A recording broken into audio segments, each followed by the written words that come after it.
was trying to set up my public face account. So if you want to access models from public face, you have to get your public face token. I was trying to get my public face token, and I set it. So if you're working with Google Colab, you can have.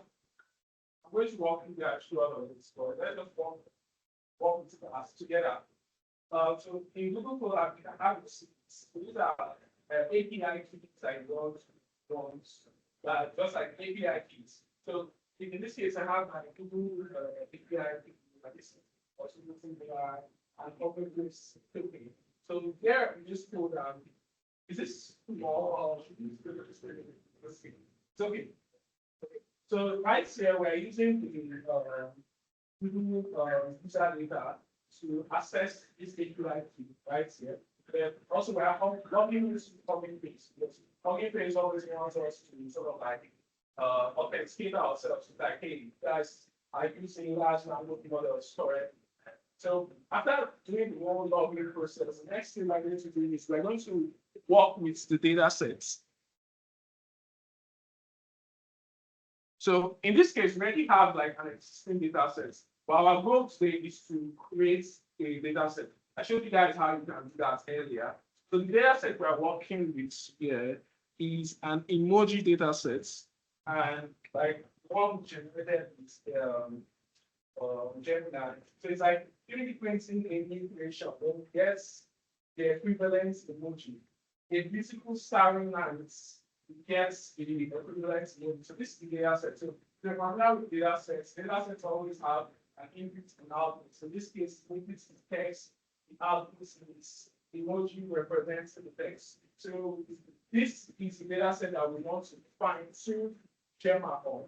And this data set can be generated by Gemini. So let's move over to the next cell.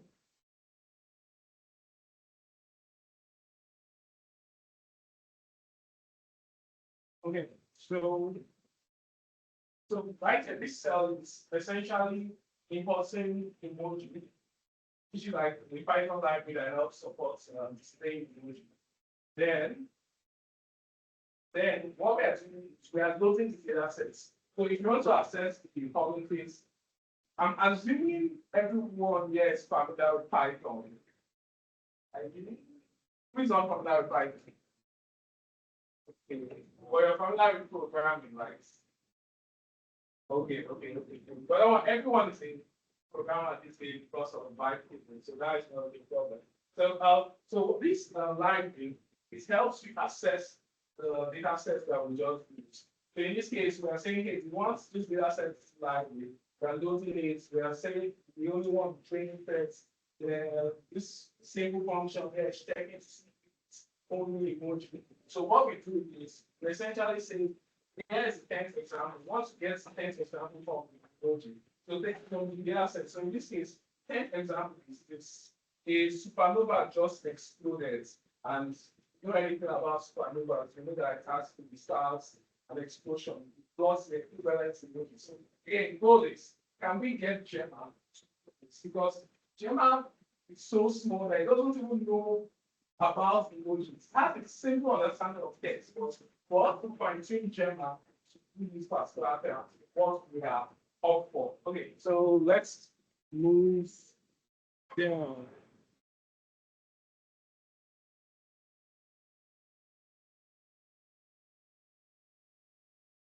Okay, so now this is the interesting part, sort of like the interesting part. So in this part, we are loading our models. First thing, what we've done is we've clustered our data sets. Now we are getting our model.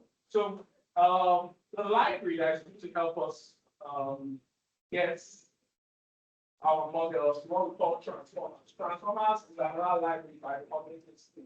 So transformers essentially has all major open source models.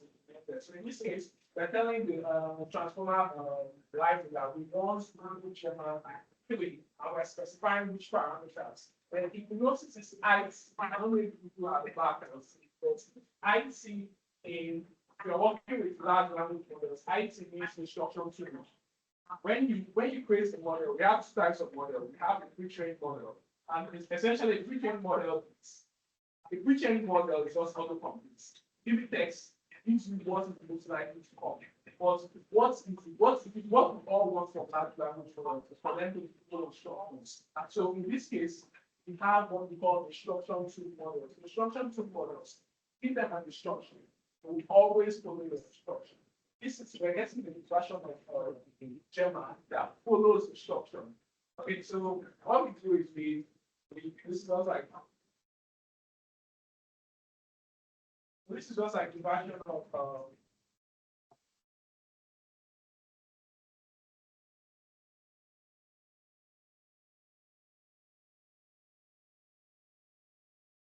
270 million. There is instruction to. They're setting a couple of I think this is one of the disadvantages of working with models like this is because if you're working with something like Gemini or OpenAI, you're working with the API. But when you're working with models locally, you're more in control. But being more in control becomes more, like I say, difficult. Okay. So let me run this cell.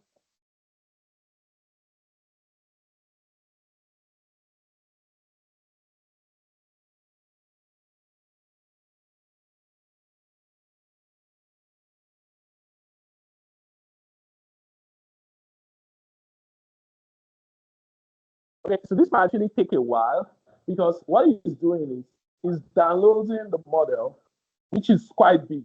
Like it's big. It's about we just used about 536 megabytes right now.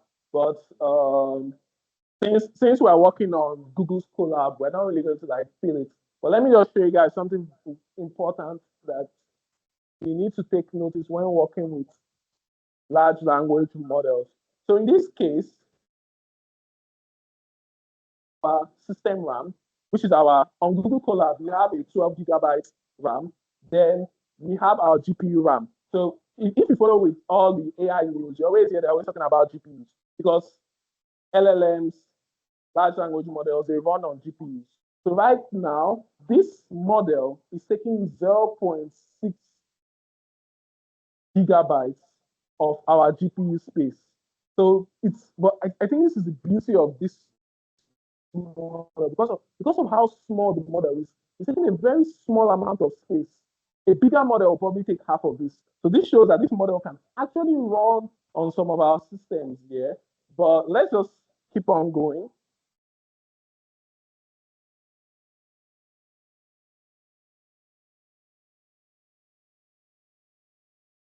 I think at this point I've been talking a lot. So if anyone has any question, like any question whatsoever, feel free to interrupt me now. If you're lost.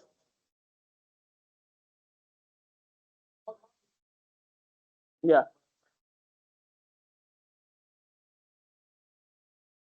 Okay, advantages of going to all of. Okay, that's actually a very good question. First of all, the most popular and everyone will throw around privacy. If you're working with, let's say something like Gemini, ChatGPT, although they have the privacy policies, but you know this data is not going anywhere. It's running locally on your system. Your data is not going beyond like this where you're running from. So that's one advantage. And the other advantage is running big models like Gemini is expensive because for each token, for each input the model generates, they're being charged for it. So why would you want to like do something that for a simple task like this? Why would you want to use like a big model? This is when you have to make that trade-off between expense, privacy, and other things. And then also another thing is, let's say you're in a place, let me use like the third one. Let's say you're like somewhere like Nigeria where we don't have access to internet, and you want to ask a model something, have something like this. So these are several advantages. And personally, for me, another reason why I love it is you get to know how these models work. Like with Gemma right now, we can check the source code. We can see how Gemma was built.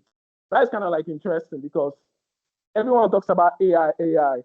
if you can see that, oh, this is how this AI stuff actually works, it makes you have a deeper understanding of everything. So yeah, does that answer your question?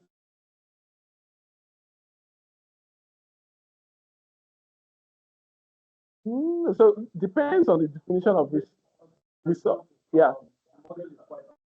yeah.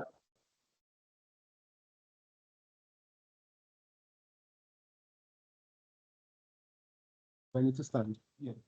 Okay. So the model is quite light, yeah? Yeah. But in a situation where, just like we're seeing the total compute, Yeah. in a situation where you're running something that is quite big and you don't have the resource locally to run it, Okay. won't it be better just running it on the API and maybe doing the trade-off between the token and the rest? True, but it depends on your definition of constraints. Maybe, for example, if no, I guess you. Yeah. Like I guess because at the end of the day, this is 0.6. This is almost half a gigabyte of RAM, of GPU RAM. It's quite small. I've not run it locally on my system, but I'm very sure this can run on my system. If you have like a Mac, it's most likely going to run on your system.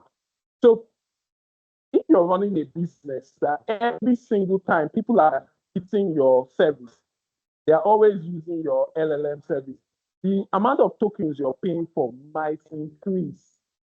So you just have to ask yourself that question, like, what's your resource constraints? Because if you keep on paying for tokens every single time, you eventually run out of money. But if you make the right trade-off, you can. It's just better to know your options, because at the end of the day, like you said, you might probably need a good sophisticated system. But if you have a system, you know that, okay, I have a system running here at Hospital Labs, is running a local large language model. We are never making access to it. We are never making requests to the internet. It always runs on its own. So that's a good trade-off you have to make. Either always paying for tokens, or you just pay for a device once and you know a large language model is running on it. I think probably we might try to run this notebook on someone's system who has like NVIDIA GPU or something. I don't think we do that. Okay, so does anyone have any other question, query?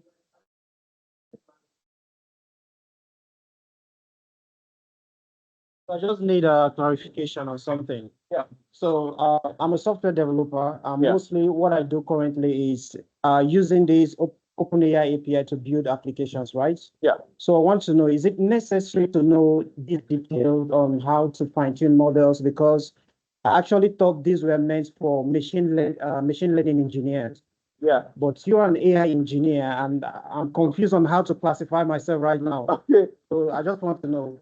Okay, that's a very good question. So first of all, one thing I will say is the concept of AI engineer, ML engineer, which other thing, data science, data engineer is very blurry. To be honest, people say they are AI engineer. Let me just call myself out. It's mostly for the trend.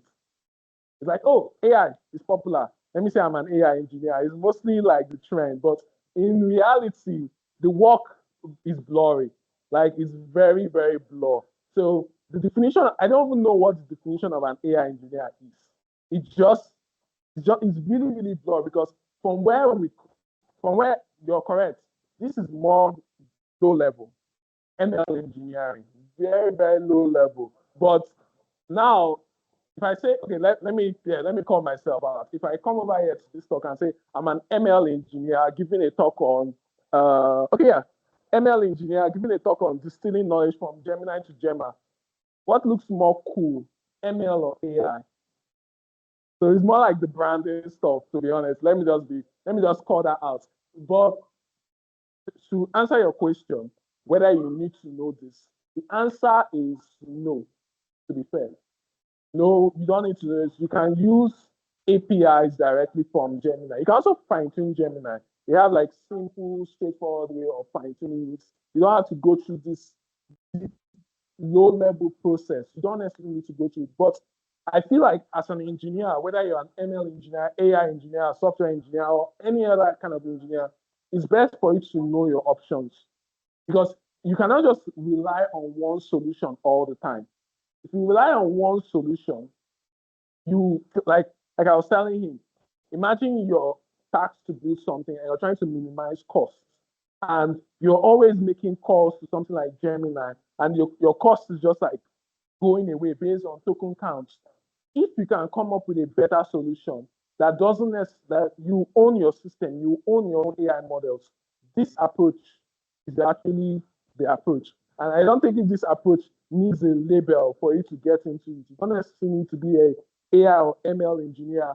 This can be kind of straightforward. I know all of you might be saying it's not really straightforward, but it can be straightforward if you just understand the concept. The same way that you learn the concept of working with LLMs, their APIs, you can also, understand the concept as well. Yeah. The mic.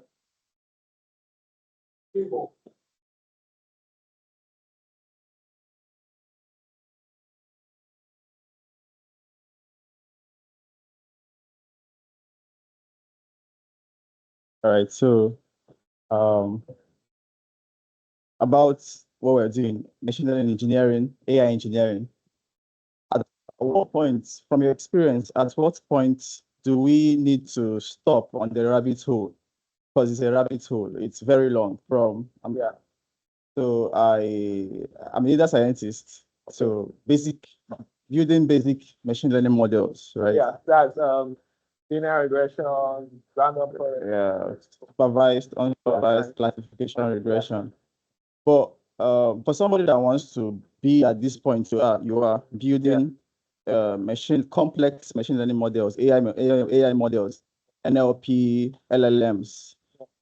They need to start from classic or basic data analysis, going to data science, to ML, because when you start from basic data analysis to data science, to ML, to NLP, LLM, it's a rabbit hole. You would keep going, and you will begin to lose touch of where you're coming from. Yes. So at what point do someone needs to stop? And for someone that wants to eventually build AI models, do they need to start from scratch, or they can just jump into maybe at the NLP point or the LLM point? Okay. I think that's a very interesting question because so to at least to relate with you, I started from where I started from data science, and there was a period when I was looking at the rabbit hole, and I'm like, damn, it's deep, and this is not even as deep as it gets. This is still quite it's high level. Like, yeah, at least the people that I aspire to be are like way deeper, like crazy deep. So, but I think at the end of the day, like I said, I started from where you are, and you can take that path. And if you take that path, it will actually help you in your career. Like, it will really help you because, like I explained the whole concept of parameters. And the only reason why I saw that, oh wait, large language models and linear regression models are the same thing, just a different scale, is because of my foundation. So having that foundation helps you. But the world is changing. I'll be an old man if I say, okay, you know what? Before you need to learn how to use, let's say, torchlight, you need to know how to on candle. It's not really make sense. So the world is changing. My advice for you now is you can treat it as, okay, you can start from the top. Take, for instance, him over here. He's not working directly with his model. Neither is he working with low-level classical models like you. So he's working with the APIs. So if you actually want to get started now, today in this world, you can start with the APIs. It will be a lot more easy. You know how to work with LLMs. Then you can go below. From working with LLMs, you can ask yourself, how does an LLM work? Then you can start going from that high level, low level. But in your case, you're going low level, high level, which is also fine. But that's a lot more like stressful in terms of patience. Well, it will be worth it if you go low level, high level. But if you can also start high level and go low level, start by working with this model from the API perspective. You don't necessarily need to know the inner workings of them, but just start going slowly. And you start revealing inner parts of it. So that's the advice I'll give. I think you should take it from two approaches, like, because that's actually what I do. I go low level, I also go high level. When LLMs first came out, I started playing around with APIs before I went deeper into this, like using things like transformer and the rest of it. So just start high, low, just play around with it. It's the AI world, the ML world is crazy now because something new will just come out right now, and I'll be like, should I learn that thing or should I do this? So it's a crazy field out there. So then, okay, more questions. I'm enjoying the questions. Okay, how do you host Gemma? Okay, okay, yes, yeah, yeah, yeah.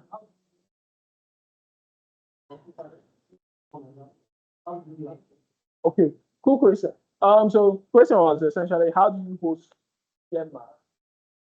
So the thing about Gemma is you're taking control of everything yourself.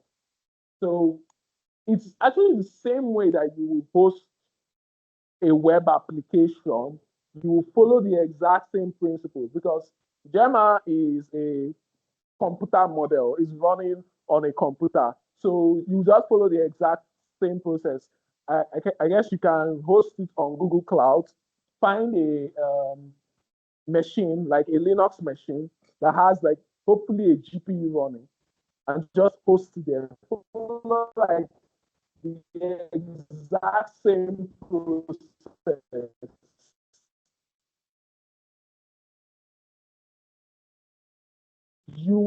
It depends.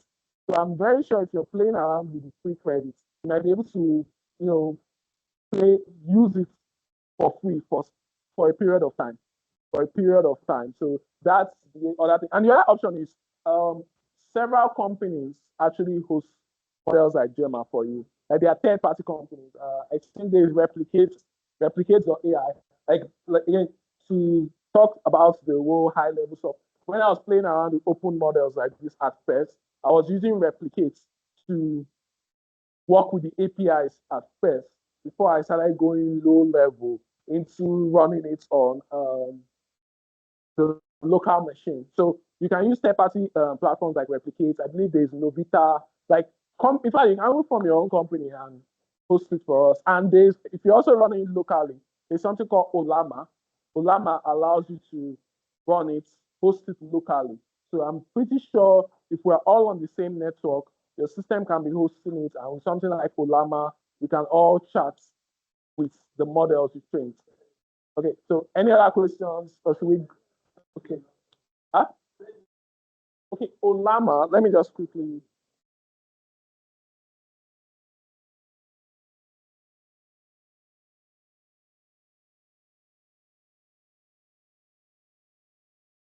Yeah, so this is Olama. Ollama. So you can actually download it. Cloud models are now available on Olama. So yes, it's one of the many ways you can play around with large language models, especially if you have a Mac. Okay, Okay, good afternoon. So I want to ask this Gemma you're talking about, yeah. can you do a complex research with it? Like since there's Gemini and now this Gemma, Yeah. I want to know if you can, is it that creative?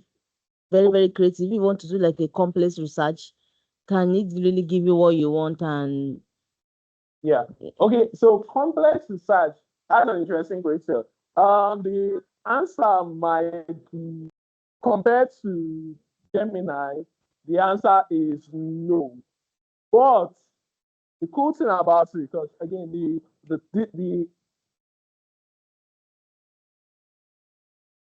okay. So the cool thing about Gemma is you can use like the entire point of this talk is to show you how you can use Gemini to train Gemma to do a complex research.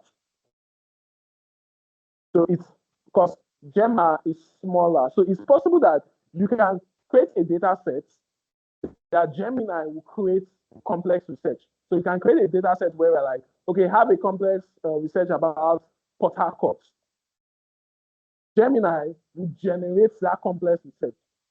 Then Gemma copy Gemini. So after doing it like several times, let's say we have 36 states in Nigeria, and we tell Gemma to do a complex research on all 36 states in Nigeria.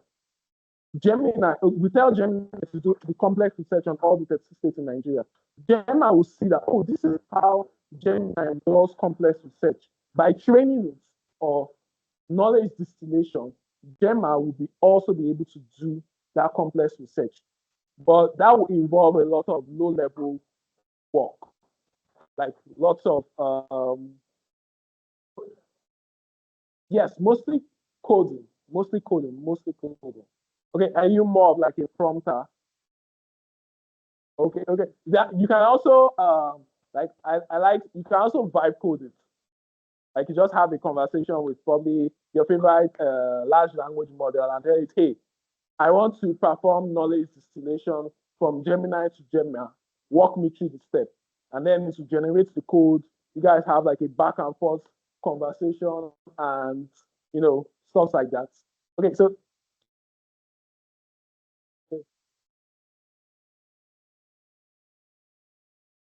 Okay.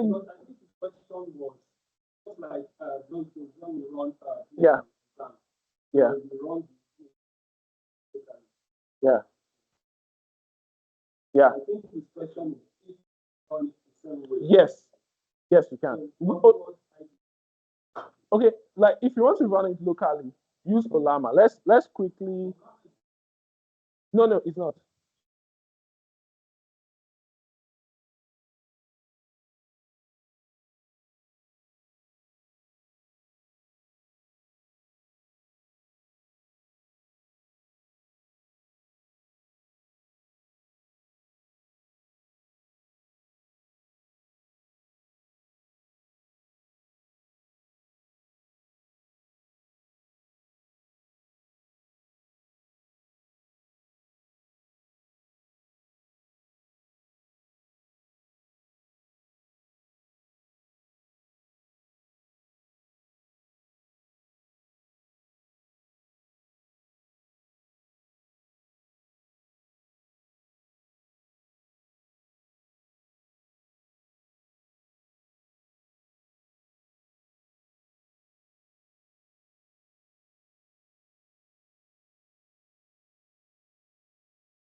Yeah, so this is Olama. If you install Olama on your terminal, all you just have to do is Olama run Gemma 270 million parameters, and you have Olama running locally on your system. So it runs locally. So maybe someone can try this here. I haven't had the time to like try it out, but it should be if you have like a decent amount of definitely this would work because it's 270 million parameters. So it should definitely work. And by using something called quantization, blah blah blah. Let's not talk about that for now, but it should run locally, just like a normal PHP XAMPP application. Yeah. Does that answer your question? But if you can, give Olama a try. What's your system spec? Okay, cool. But maybe you can just play around with it.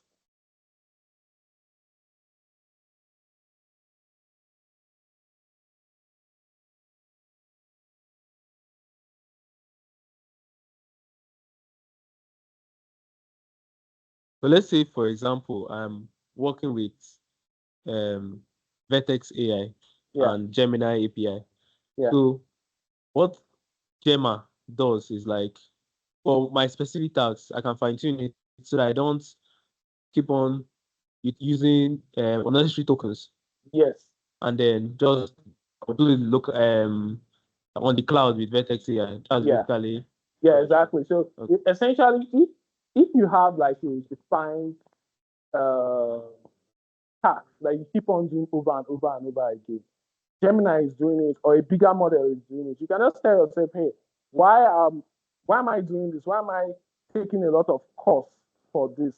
Let me fine tune or distill the knowledge from that big model to a smaller model. The way you can see this is almost like, let's say you have a very expensive software engineer that to have him around is really expensive. Then you have a junior engineer. If the junior engineer can, work with the senior engineer just for a couple of times, he'll be able to like learn from that senior.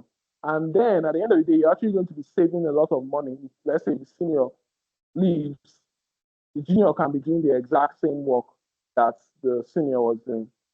I believe you. Does that answer your question? Okay. I believe you had a question. So many questions. Okay, it's cool. Okay. Yeah.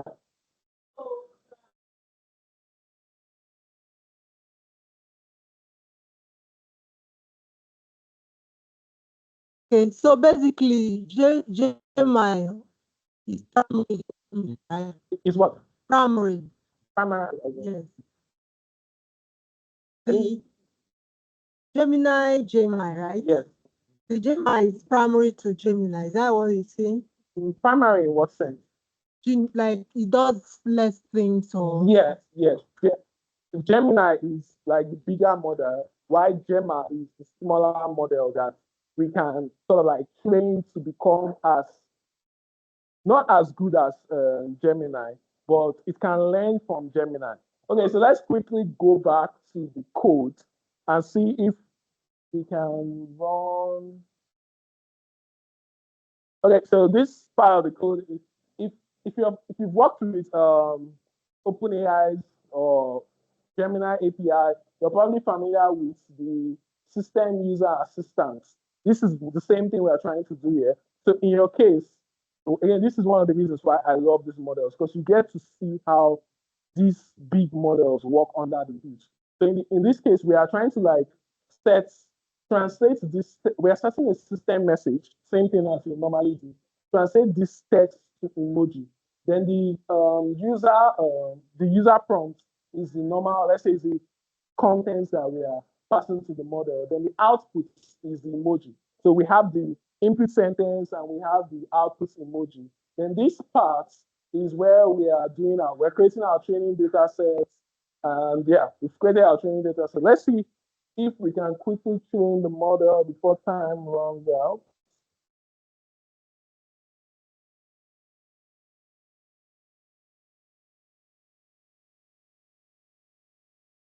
Okay, so right now, before we train the model, we're actually testing how the base model performs. So right now, Gemma, we've not fine-tuned Gemma yet on the data set. So we're saying long time no see. This is what the data set outputted. But this is what the current Gemma model before fine-tuning outputs. Doesn't bring out anything. So we are seeing that the base model, that's Gemma, without being fine-tuned, is not capable of doing this task. Just like she said, like I said then, Gemma might not be able to perform tasks out of the box. But when you fine-tune it, hopefully when we fine-tune this, it will be able to generate emojis. Because now it cannot. Okay, let's see.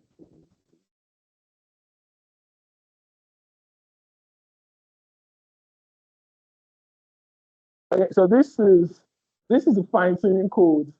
There's a lot here, like a lot, but I'll just click run. And we hope that we will get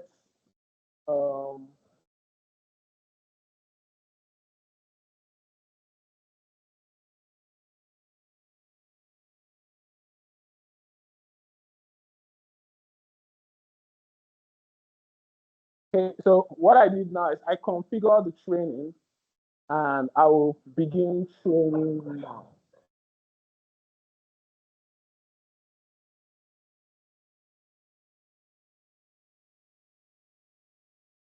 Okay, so this code is essentially taking the training part of the day. So this to you, this is very similar to how you work with data sets in classical machine learning. where you have your training data sets and you have your evaluation data sets, and you do your training. It's almost like when you're using something like scikit-learn, very similar, but yeah, but different. So if you actually, again, if you want to get started with this, you can, but just have to like change your mindset, like just change. So right now, this is training. Let's see how long the training will take. Because, and also to notice that our GPU is increasing because we are training. Training or fine tuning takes more GPU than using the model. So right now, our model is now taking about 4 gigabytes of GPU RAM, and it's taking about 6.8 gigabytes of system RAM. So one thing we need to think about right now is this Gemma model we're using is quite small. Imagine if we were using the 1 billion version of Gemma or the 27 billion version of Gemma. I wonder how much like RAM it will take. So these are the trade-offs we always have to make when it comes to selecting of models. Okay, let me see the progress it's making. Okay, yeah. So yeah, this is the training. It's taking so who is familiar with deep learning, TensorFlow, PyTorch? Okay, good. So you're familiar with the concept of epoch, right? Yeah, so the same thing applies here. So anyone that is not familiar with TensorFlow, PyTorch, these are deep learning libraries. And deep learning is actually what AI is. Like I was telling you, the term just changes a lot. Every new year, we want to introduce a new term that will make our job sound cooler. But right now, it's still the same thing. Everything happens the same way under the hood, and this is training. So,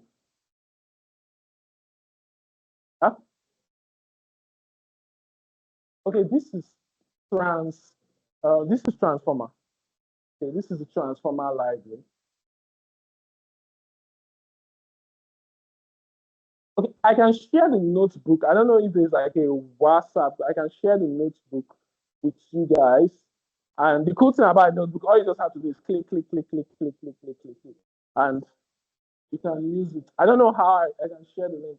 Maybe I'll ask the organizers to see how I can share the link. Yeah.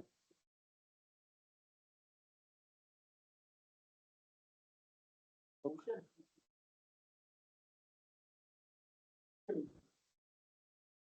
And then for the what to join the community, we get the QR code scan at the end, so you can see what I'm talking about. Yeah, then you can have access to this. Okay, so yeah, I think we just passed one epoch. Yeah. Yeah, collab is on the cloud. Yes, the only problem with using GB, you have up to this amount of system RAM and GPU RAM. Yeah, that's just the only problem. But I think if you have trained the model and then use the trained model on your system, perhaps I'll probably experiment with that later.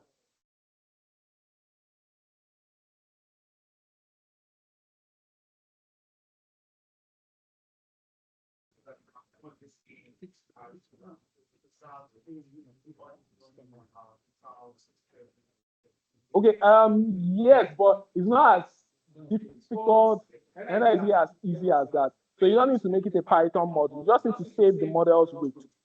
So all models, they have weight. Weight is what store their knowledge. So if you have the transformer library, all you just have to do is save this weight, which we'll see at the ending, then load the weights into the Gemma transformer library. So it's a different process. I wish this training was a lot more faster, but it's really slow. Like it's taking, we have 2 more epochs to just see how the model performs. And I'm already running out of time. But yes, if the model is done, you can load it. Like you can do that. You can always prompt or ask ChatGPT for that. But the main thing now is the training aspects. And if you guys have any other questions, just hit me up after. Right? Yes. Yes. No, but all models are trained. Gemini, ChatGPT, everything is trained. And this training is fast because some training takes days, years. Like, have you guys ever asked why is that when you were using ChatGPT, they always tell you the cutoff date was 2021 or 2024 or something like that? It's because training takes time. It takes a lot of time, and you have to get data, you have to get this. So right now we are getting a feel of how these companies, train our model for us. But That's why we are building exactly, that's why they're building. Because I think right now AI is quite powerful, but what is being limited, like what is limiting it now is compute. Like everybody needs compute now. The bigger, yes, we are done with 2 epochs. Okay, so one thing now you can see the accuracy of the model is increasing. It was 0.7415, now is 0.7478, still the same average. Then also the loss function. So if you're familiar with most terms in AI, is when you're training a model, you always want to reduce the loss. Like you always want to like sort of like reduce the loss. At first, the loss was 1.69, but in the second epoch, this is 1.10. Okay, so I'm actually done with this. I'm just waiting for this training to be completed so we can see the output of our model. They're already giving me like sign. So let's see. Okay, it's back to training. Okay, if anyone has any questions, okay, yeah, go on. So since this we are fine tuning Yeah. to be able to generate this. No, we are fine tuning Gemma to be able to generate emojis from the data set on Hugging Face. Yeah, so now you can also create your own data sets using Gemini. So you can fine tune, let's say, Gemma to be able to translate from, let's say, Yoruba to English to Yoruba. Gemini can do that. Perhaps Gemma cannot. But you can now create a data set to be like, hey, Gemini, generate a data set that has the Yoruba, the English text and the equivalent Yoruba. Now, Gemma, that could not originally do that, cannot do it. So this example I'm giving you is just like it's you can do almost anything. Like you can even fine tune Gemma to recognize everybody here. Just anything that Gemini is capable of doing, we can pass that knowledge to Gemma.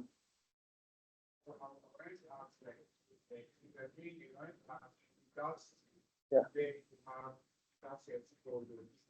Yeah. Right? So more like you have sales transactions over Okay. time. So instead of you Always doing analysis yourself, Yeah. you train Gemma with your data, so you can just ask it questions. How much did you make last year? Yes. Or what are KPIs? What are those measures? What Yeah. are laws and Yeah. Yes, you could do that. You could do that. Okay, so we have gotten to the ending. It's done training. It's not that long. It took just 8 minutes.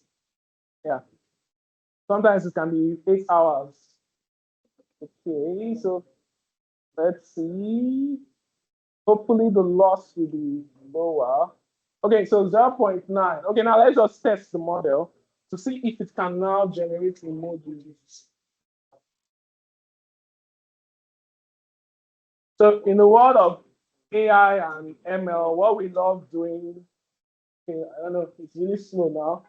What we love doing, we love plotting graphs. Although people don't do it again these days, but let's see the performance of the model from the graph.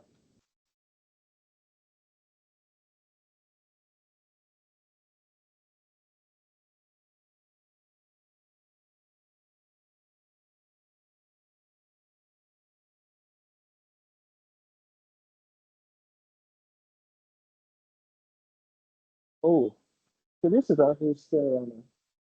Oh, it's gone wrong. Okay.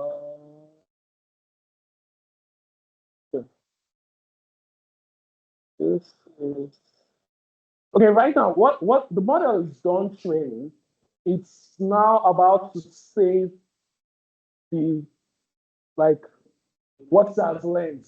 So it's the saving aspect that is taking a while because like it's saving all the adjusted parameters. Like I said, when you're fine-tuning these models, you're adjusting the parameters. So it's saving that. So immediately it's done saving, we will have access to the model. I don't know why the saving is taking this long. And our system RAM is at 7.5. Yes, okay, it's done. So now, based on your question, we can take these trained weights and load it. That's what we're going to do in the next step. Okay, this is our graph of training loss. In AI, you always want to reduce your loss. So our loss is reducing and our validation loss is still the same. So as you can see, this is still the same path we take in the real world, but just a bit different.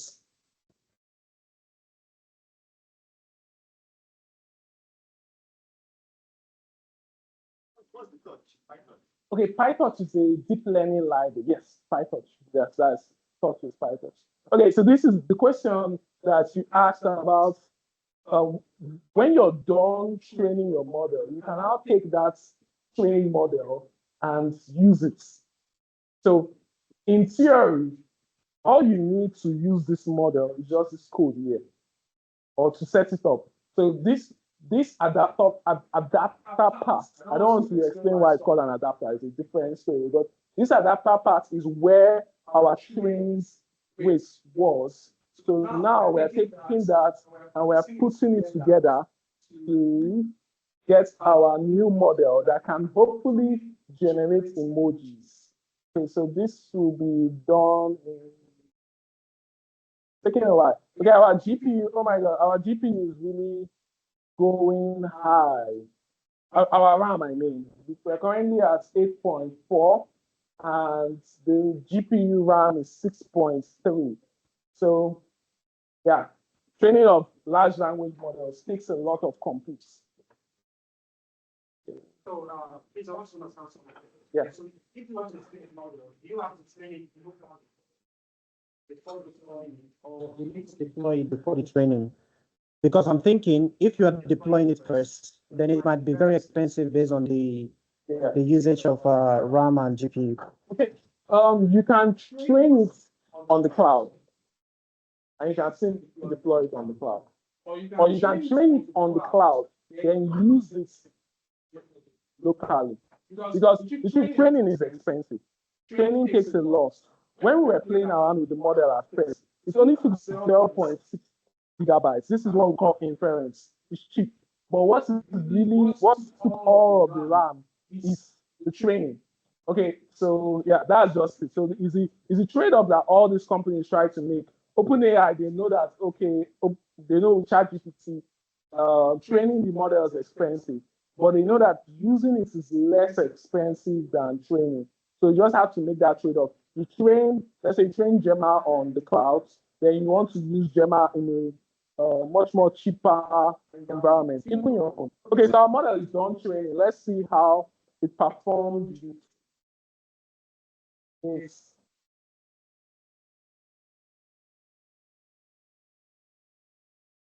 Okay, so fingers crossed.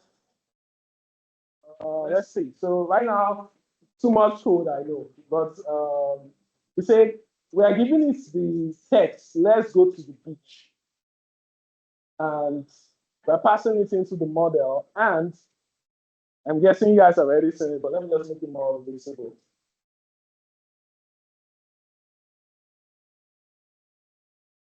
Okay, so we gave it the prompts. Let's go to the beach. And the model was able to output this. Originally, it could not. But after fine-tuning, seeing what was possible, it's now able to generate this. So this is a possibility of working with fine-tuned models. So, like I said originally, now you can create your own data set. You can go on Gemini because the only reason, okay, you mentioned something about using existing data. If you have existing data, you can use existing data. But the thing is, one of the toughest part about AI is not even the training aspect, because you just train the model. The hardest part is the data. But with models like Gemini, you can now create data sets that are really good. If you can create these data sets, you can now train smaller models like Gemma.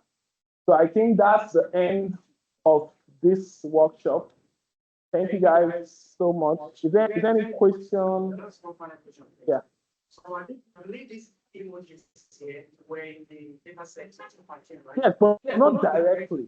It's just like when you're training the model, it understands that, okay, it understands the concept of text and it understands the concept of emoji. So there might be no prompt of let's go to the beach, but it has learned that, okay, just like when you're talking with ChatGPT, that's not had that conversation with someone before. When you're talking with Gemini, that's not had that conversation before, but it has a rough understanding. So this particular prompt was not in the data set, but it has learned.